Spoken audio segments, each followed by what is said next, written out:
Hi students, how are you all?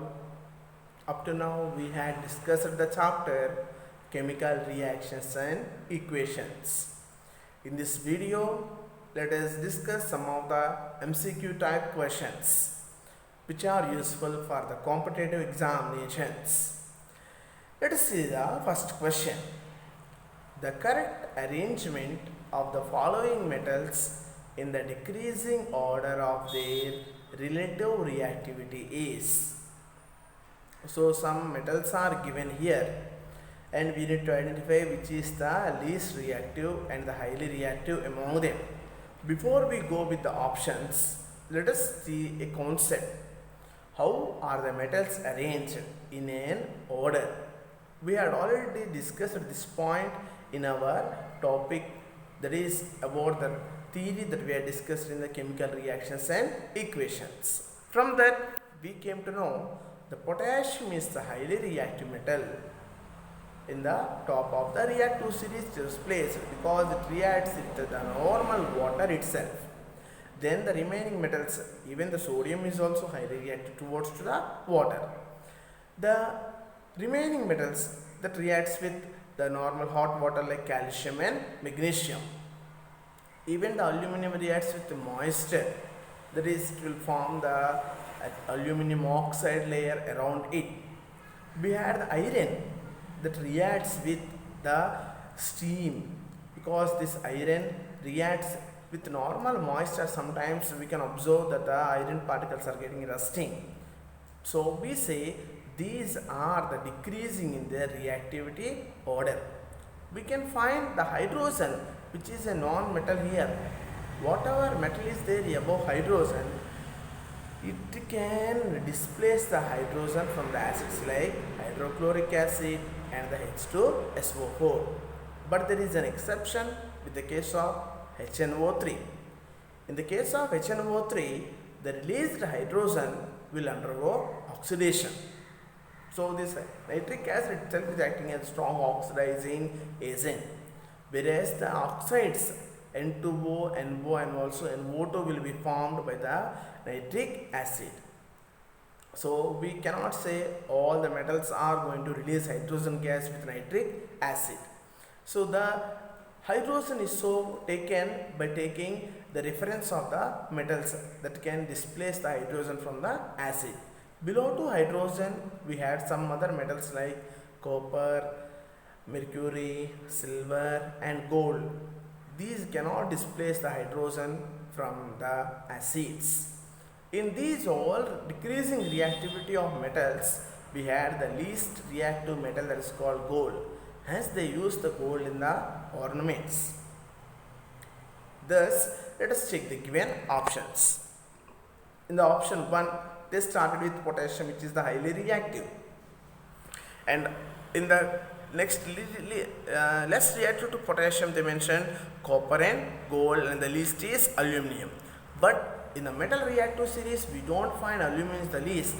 It is present below to the magnesium. It is present below to the magnesium. Hence we say the option A is a false. We cannot go with. Check the option B. Potassium is highly reactive followed by aluminum, copper and gold.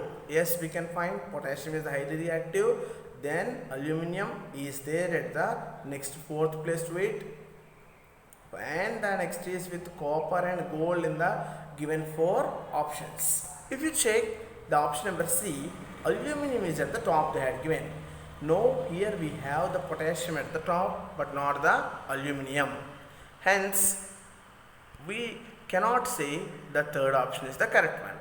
Let us check the option D. Gold is the least reactive but they placed in the top. The only correct arrangement we can find in the option number B, that is potassium is highly reactive than aluminum and copper is less reactive to aluminum we can say, and the gold is at the least of the reactive series. So we need to remember this metal reactive series, then only we can say the correct answer here. For this question we have the option number B. Let us check the next question. Which of the following is a decomposition reaction? Some reactions are given here, like the option A they had mentioned plus CuSO4 gives rise to FeSO4 plus Cu. See children, whenever this type of equation you had observed, you can remember there are majorly 5 kinds of chemical reactions: combination reactions, decomposition reactions, displacement reactions, double displacement reactions, and the oxidation reduction reactions. See, we had already learned about a displacement reaction. What is a displacement reaction? A highly reactive metal. We can find in the given option A, Fe plus CuSO4. Iron is a metal. Copper sulfate, in that copper is also a metal which is least reactive than the iron. So the option A, whenever you had seen the FeSO4 plus Fe plus CuSO4, you must recall the displacement reaction, in which a highly reactive metal displaces the least reactive metal from its salt solution. But now they didn't ask about the displacement reaction. Let's just see the option number B. Na2SO4 plus BaCl2 gives rise to BaSO4 plus NaCl. Here there is a down arrow in the product that is formed. Do you remember the displacement reactions followed with the double displacement reactions? Yes, the reactions in which reactants exchanges their ions were known as the double displacement reactions. In those type of reactions, an insoluble substance is also formed that is called as a precipitate. So this precipitate is represented with a down arrow. The option B is an example for the double displacement reactions. Let us check the option C. In this we can find FeSO4 gives rise to Fe2O3 plus SO2 plus SO3. So what kind of reaction can we call this one? We can call this one as a decomposition reaction, because the decomposition reactions are those in which a single reactant decomposes to give 2 or more products. So what is the third question? Let us see. Rahim burnt a piece of magnesium ribbon. He found that it burnt with dash flame and formed dash colored ash. Yes, a very good question. In this example on the question, a name was given for a person as Rahim and he burnt a magnesium ribbon. This burning of magnesium ribbon is a very good example that we got in our activity 1.1. Let us see how the magnesium ribbon will be burned. Where you need to take the help of the tongs and we need to place the magnesium ribbon in the flame that was given from the Bunsen burner. Once we introduce that in the blue color flame, we observe it burns with a white dazzling flame. So with what color of flame does the magnesium ribbon burns, children? It burns with a white dazzling flame. And after the burning, the formed ash will be white powdered ash. So these are the two main observations that we need to do when we are burning a magnesium ribbon.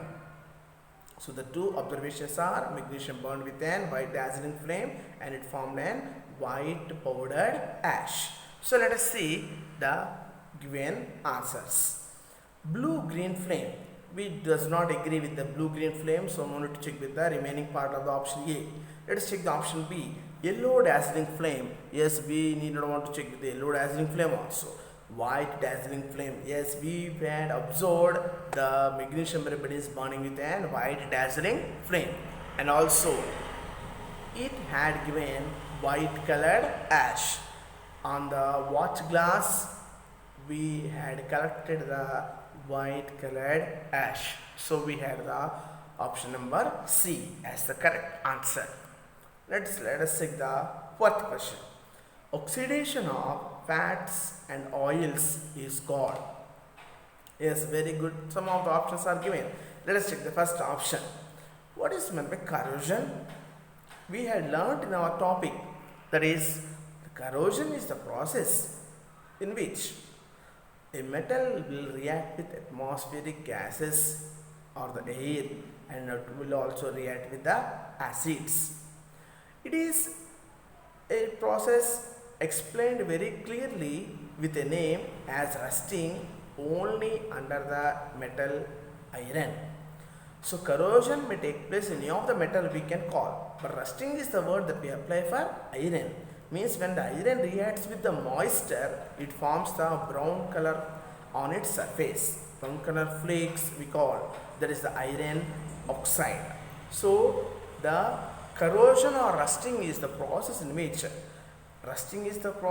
only iron reacts with moisture, whereas the corrosion is the one in which metal reacts with any substance around it such as moisture or acid. So it is not the one in which the fat or oil is getting oxidation. Then let us see what is meant with the word decay. We know when any animal was dead, it will be decayed by the action of some bacteria or fungi. We were given with the fourth option D, that is rancidity. When we are discussing with the topic, we got some example, that is the Kurkure or Lays packet that you had purchased as your snack item. If you open the packet and leave it for 2 to 3 days, can you taste it good, or the smell is good for you? No. It is a process now we call the oil or fat containing food material. When left for a long period are oxidized, they react with atmospheric oxygen. They become rancid and their smell and taste change. Hence, the manufacturers will flush the food packets with nitrogen gas. We had already discussed this topic. So, what is the question given to us? Oxidation of fats and oils is called. So, what do we call oxidation of fats and oils? It is called as the rancidity. There is option number D. Let us check the fifth question now. In a chemical reaction, dilute hydrochloric acid is added to iron fillings. The products formed are very good.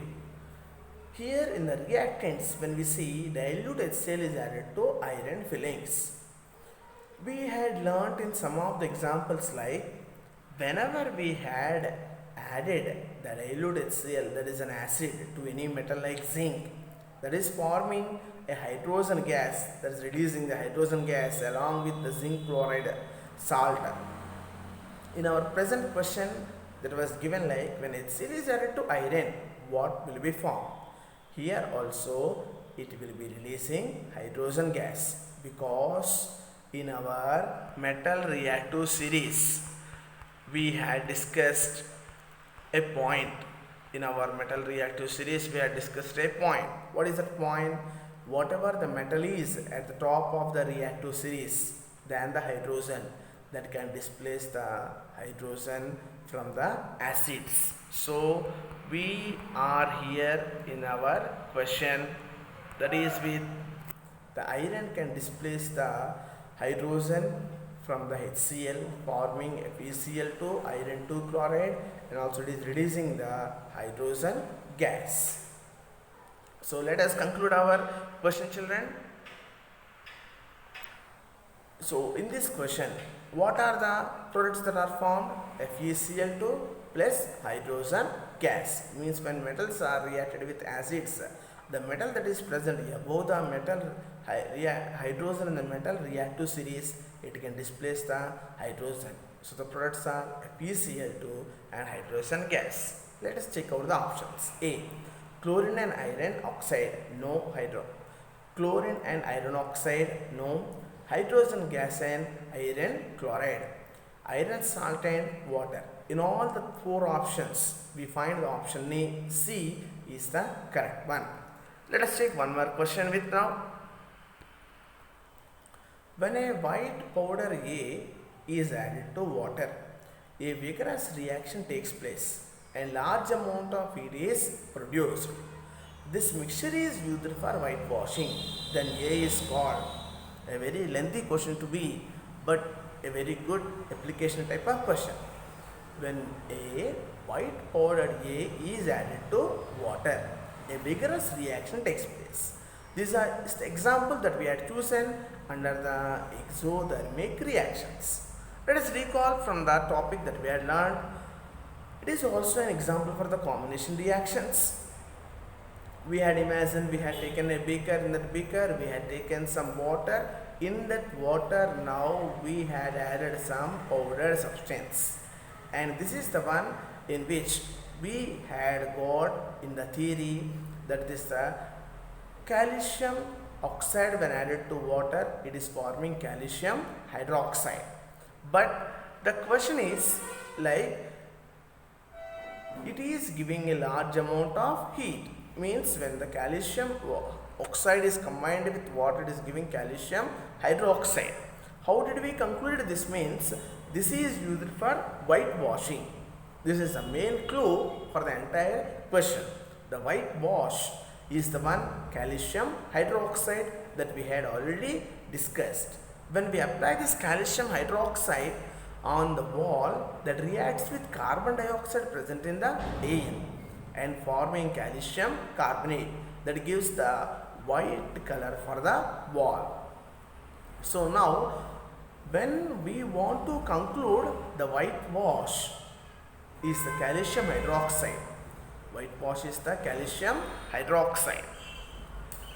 So the question we can observe, the mixture is used for whitewashing. So the calcium hydroxide is the mixture that we are using for the whitewashing. Let us see the next question. Assertion A. Assertion and reasoning type of questions we had here. One assertion will give the reaction that may takes place, and reasoning is the one that is going to explain it. Let us see. Lead reacts with copper chloride to give lead chloride and copper. Do we know the chemical reaction behind this one? Before we go for the chemical reaction, according to the question, lead reacts with copper chloride, means the position of lead in the reactive series is about to copper. So when copper is present in its chloride state, that is in the salt solution, lead can displace the copper. Do we know any balanced equation of that one? Yes, we can say lead plus CuCl2 gives rise to PbCl2 plus Cu. Hence we can conclude that this is the displacement reaction in which a highly reactive metal had displaced the least reactive metal from its salt solution. But is the assertion correct? Yes, the assertion is correct only. Lead is reacting with copper chloride to form lead chloride and copper. Lead chloride and copper. But is the reasoning correct? Lead is less reactive than copper. In the reactive series we find lead is highly reactive than copper, but the reasoning is not correct. Which one is correct? Only the assertion is correct, but the reasoning is false. Let us check the option A. A is true, R is true. Means assertion is true, reasoning is true. We don't find the reasoning is true. Option B. A is false, R is false. In this one they are like saying both are false, but we know assertion is true, but the reasoning is false. Hence we can say the option C is the correct answer.